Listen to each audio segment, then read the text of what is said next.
ضلع بڈگام کی خاموش فضاؤں میں ایک ایسی بستی بسی ہے جہاں کی مٹی سے آج بھی معرفت کی خوشبو آتی ہے۔ یہ ہے کالشی پورا۔ وہی باغات کی خوشبو، وہی چشموں کا پانی ہے کلش پورا کی مٹی میں۔ صوفی کی کہانی ہے جہاں شمس فقیری کی ضیاء ہر سو بکھرتی ہے، وہ بڈگام کا وہ ٹکڑا جو جنت کی نشانی ہے۔ ضلع بڈگام کا خوبصورت گاؤں کلشی پورا اپنی قدرتی خوبصورتی اور پرسکون ماحول کی وجہ سے پہچانا جاتا ہے۔ یہ علاقہ بڈگام کے اہم قصبوں کے درمیان واقع ہے۔ یہاں سے ضلع ہیڈ کوارٹر بڈگام کا فاصلہ تقریباً 15 کلومیٹر ہے، جبکہ تحصیل خان صاحب یہاں سے محض چند کلومیٹر کی دوری پر واقع ہے۔ ایک اندازے کے مطابق کلشی پورا کی آبادی تقریباً 2000 افراد کے درمیان ہے۔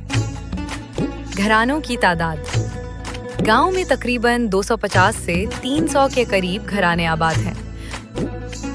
حضرت شمس فقیر رحمت اللہ علیہ کا آستان عالیہ کلش پورا ہی میں واقع ہے، جو اس علاقے کی روحانی اور ثقافتی شناخت کا مرکز ہے۔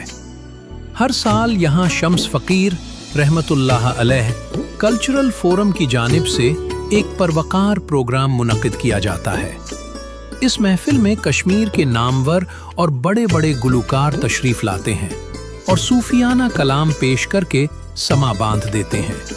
اس تقریب میں نہ صرف مقامی لوگ بلکہ وادی کے طول و عرض سے ہزاروں کی تعداد میں عقیدت مند حاضری دیتے ہیں اور اپنی عقیدت کا اظہار کرتے ہیں۔ یہ پروگرام صوفیانہ موسیقی اور کشمیری ثقافت کو زندہ رکھنے میں ایک کلیدی کردار ادا کرتا ہے۔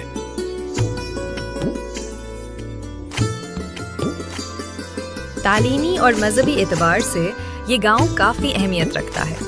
یہاں کئی خوبصورت مساجد اور مقامی زیارت گاہیں موجود ہیں جو علاقے کی روحانی روایت کی عکاسی کرتی ہیں۔ مقامی بچوں کی تعلیم کے لیے یہاں مڈل اسکول موجود ہے، جبکہ اعلیٰ تعلیم کے لیے طلبہ اکثر خان صاحب شامس آباد بڈگام کا رخ کرتے ہیں۔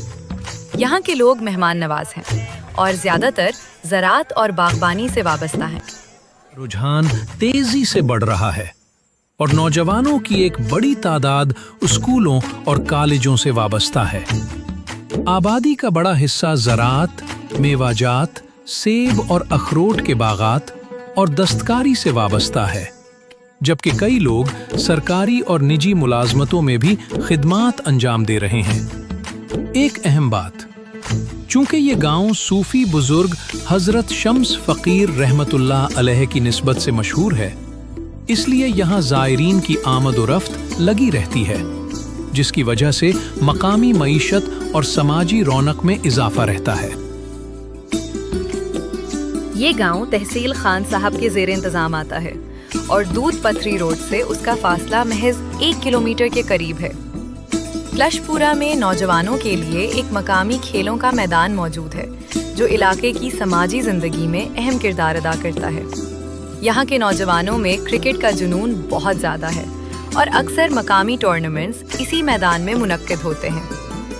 گاؤں میں بنیادی مرکز صحت کی سہولت موجود ہے، جہاں سے مقامی لوگ ابتدائی طبی امداد حاصل کرتے ہیں۔ کلشی پورا صرف ایک بستی یا چند مکانوں کا مجموعہ نہیں، بلکہ یہ ہماری اس تہذیب کا امین ہے جو صدیوں سے ان پہاڑوں اور وادیوں کے سائے میں پروان چڑھی۔ وقت کی تیز رفتاری نے بہت کچھ بدل دیا، لیکن یہاں کی مٹی کی وہ مخصوص مہک اور بزرگوں کی دعاؤں کا سایہ آج بھی ویسا ہی ہے۔ یہ گلیاں، یہ پرانے در و دیوار اور یہاں کے باسی ہمیں پکار کہتے ہیں کہ اپنی اصل کو کبھی فراموش نہ کرنا۔ کلشی پورا کی یہ داستانیں رہتی دنیا تک ان ہواؤں میں گونجتی رہیں گی۔ کلشی پورا صرف ایک بستی یا چند مکانوں کا مجموعہ نہیں، بلکہ یہ ہماری اس تہذیب کا امین ہے جو صدیوں سے ان پہاڑوں اور وادیوں کے سائے میں پروان چڑھی۔ وقت کی تیز رفتاری نے بہت کچھ بدل دیا، لیکن یہاں کی مٹی کی وہ مخصوص مہک اور بزرگوں کی دعاؤں کا سایہ آج بھی ویسا ہی ہے۔ یہ گلیاں، یہ پرانے در و دیوار اور یہاں کے باسی ہمیں پکار کہتے ہیں کہ اپنی اصل کو کبھی فراموش نہ کرنا۔